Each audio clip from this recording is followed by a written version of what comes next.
I want to welcome everyone. I want to start by thanking all of you for being here today. COVID has taken a toll on our Rotunda and city celebrations, and we're glad that the César Chávez Day celebration is back and that we're here to celebrate. And knowing we have a lot of work to do, it's with great pleasure that I welcome all of you to City Hall for the celebration. I want to particularly thank and recognize Mayor Johnson and all my colleagues from the council who have joined us today. And with us we have Alderman Borkowski, Alderman Spiker, Alderman Chambers, Alderman Murphy, Alderman Bauman.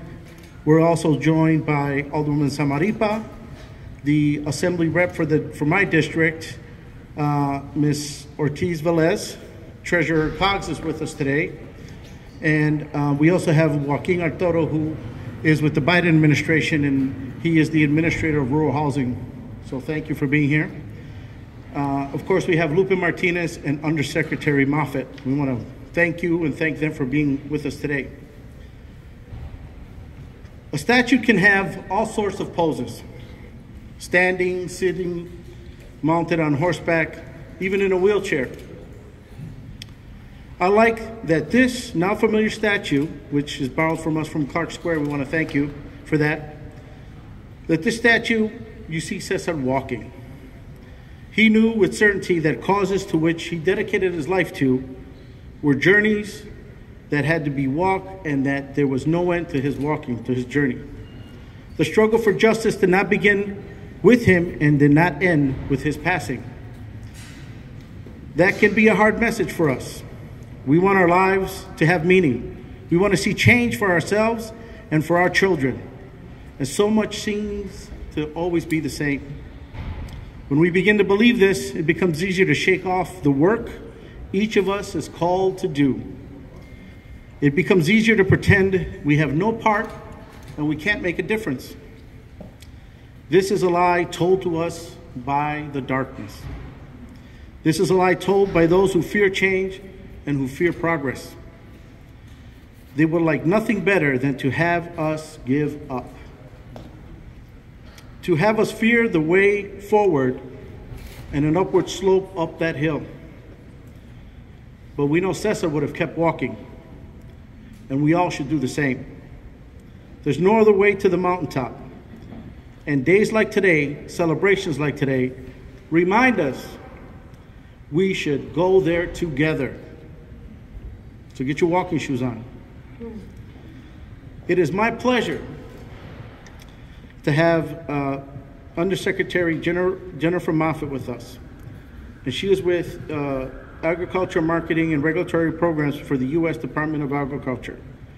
She's with us to join us today in this celebration, and we welcome her. I'd like to first let you know the order. Alderwoman Zamaripa is going to make a few remarks. Then Lupe Martinez will say something, and then we'll hear from the Undersecretary. So thank you. And with that, I'd like to introduce Alderwoman Zamaripa.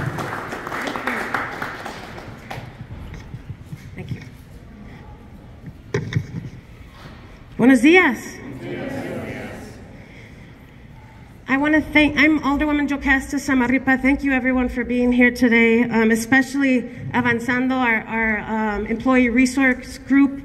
They're here today, part of the resource fair that you see around us, the tables of information from various city departments. Thank you.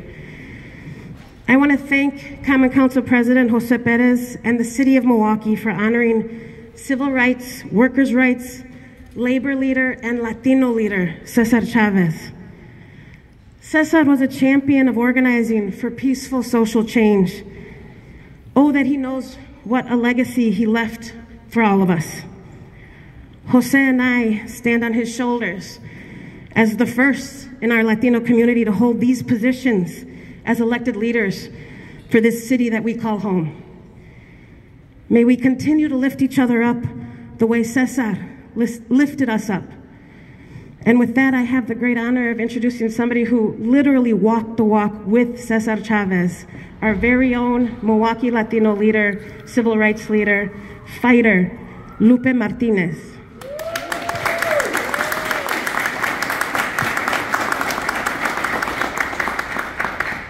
Thank you very much, and good afternoon, everyone. And like Alderman Samaripa, we're not allowed to speak freely. We have to follow scripts. Because we may say something it might be sorry for.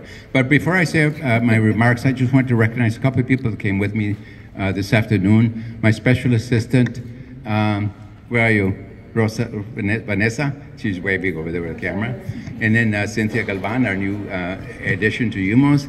And the senior vice president for UMOS, raise your hand, Jose Martinez. Thank you, Jose, for coming with us. So I'm honored here today to celebrate the lifetime and service given by César Chávez. Thank you for inviting me. As I have said many times before, César Chávez was a remarkable man.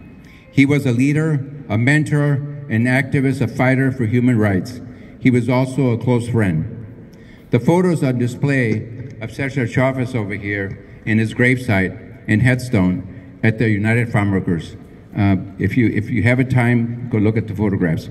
I was honored to have been asked to be a pallbearer at César's funeral. And then later on, a few years later, I was asked to return back to California for the funeral of his wife, Helen. And they're both buried in the same location as you will see there. The Keene compound was designated by Obama as a federal park. And there's only 2 people that will be allowed in that one formal cemetery, and that's César and his wife, Helen. It is fitting that we continue to remember and recognize César Chávez for the contributions he and other Latinos have made and continue to make in our country and around the world, including Milwaukee.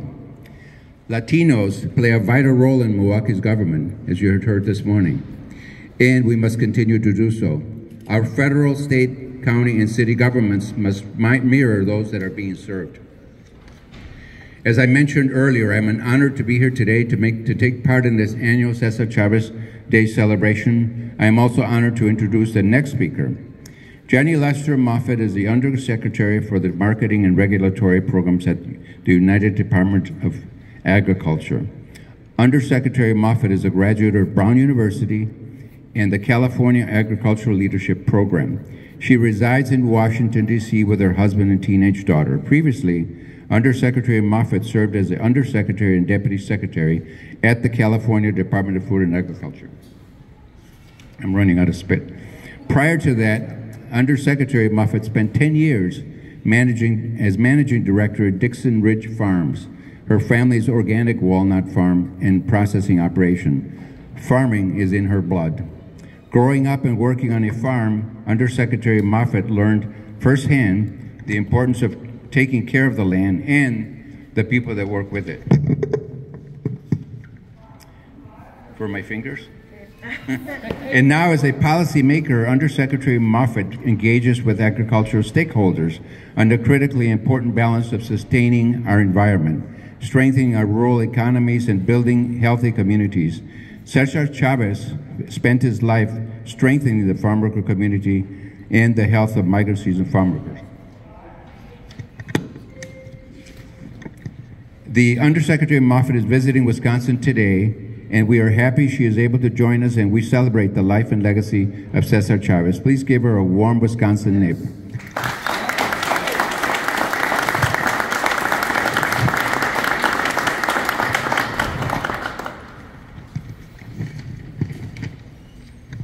Thank you, Lupe. It is a pleasure to be here, and thank you for that warm Wisconsin welcome. President Pérez, thank you for inviting me and for hosting this event today. Alderwomen and aldermen, it is a pleasure to join here and stand beside you as we celebrate and recognize the life, the legacy, the work of César Chávez that continues to this day. It is a journey that we continue together to make sure that we continue to march together, as we talked about, talk together, to fight for and to respect and understand the rights, equities, and opportunities for workers and Latinos across the United States.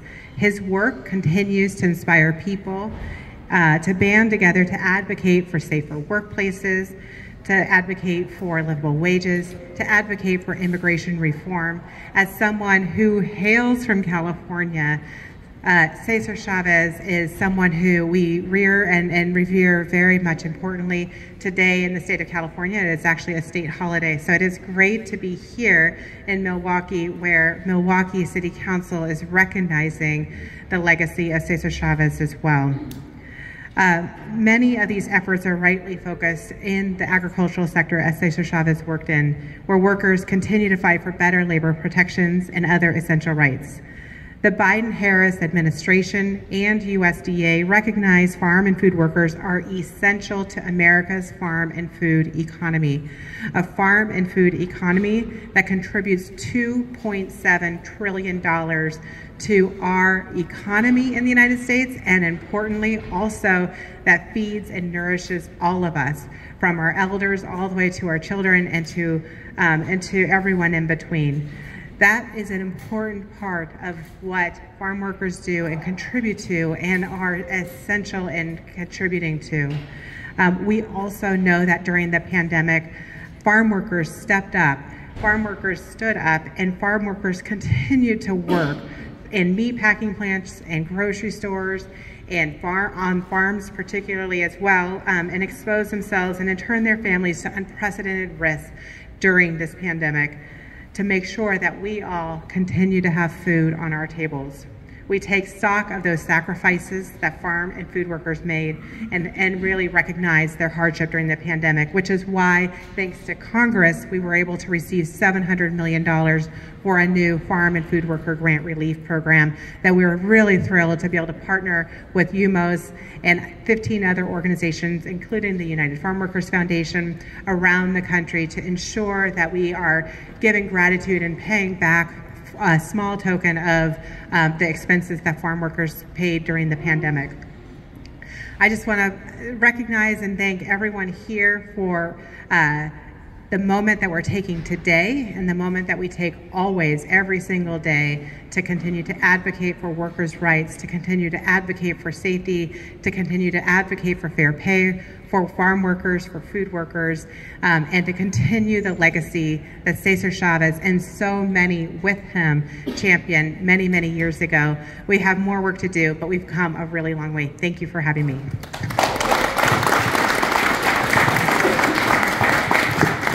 Again, I'd like to thank everyone for joining us today. The struggle continues, and I ask that Undersecretary Moffitt and Lupe Martinez please join us to cut the cake so we can share cake and invite everyone to join us in that. So thank you so much for being here.